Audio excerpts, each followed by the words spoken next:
Gilles Bonal, bonjour. Bonjour Paul-Joseph.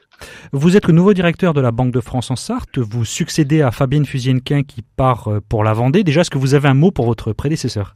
Alors, il se trouve que je suis, j'espère pouvoir le dire et que c'est partagé, un ami. Ça fait très longtemps que je connais Fabienne et nous avons travaillé ensemble et ça fait partie de mes joies de passer derrière, comme on dit chez nous, ou de succéder à Fabienne Fusy. C'est pour moi une grande fierté. Je suis très sensible à cette circonstance de temps, si je puis dire. Donc, vous prenez officiellement vos fonctions ce lundi 13 novembre. Quelle est la situation économique que vous trouvez à votre arrivée en Sarthe? Pour rappel, vous étiez en Eure-et-Loir avant.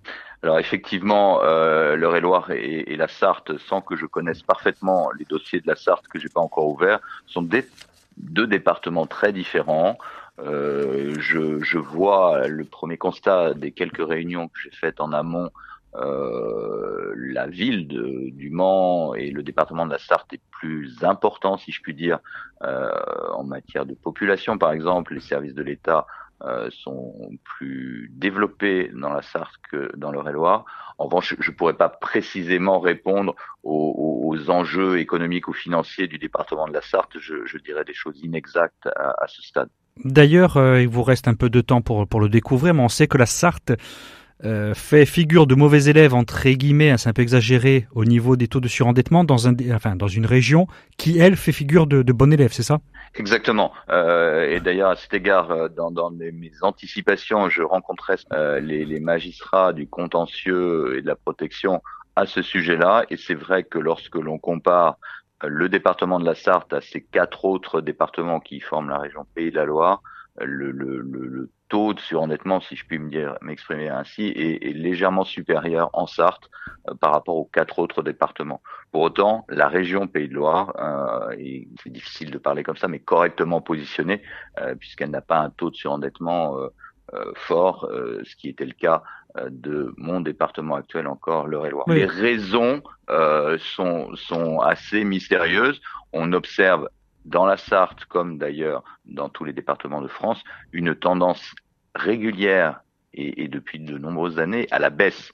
Notre année de référence en matière d'évolution du surendettement, c'est juste avant le Covid, l'année 2019.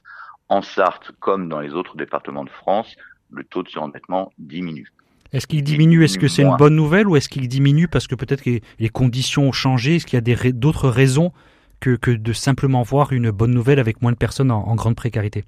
Alors, de mon point de vue, il y a un point d'attention entre la précarité qui est réelle, puisque il ne faut pas imaginer que les personnes surendettées, comme il y a une trentaine d'années, sont des gens acheteurs compulsifs. Hein. Bien au contraire, désormais, on voit que les dossiers qui se présentent dans les commissions de traitement du surendettement font état de dettes de logement, de dettes d'énergie.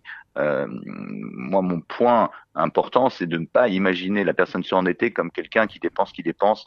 Ce n'est pas vrai. Le En but, c'est pas de les général, faire culpabiliser, quoi, comme ça a pu être fait, pas tout à forcément par la fait. Banque de France, mais comme ça peut être fait dans un certain discours il y a quelque temps. Voilà, où on disait, ils n'ont qu'à pas à ne pas acheter de télévision, ou pas acheter de chaîne-IFI. Ce n'est plus du tout, mais absolument plus du tout le cas aujourd'hui.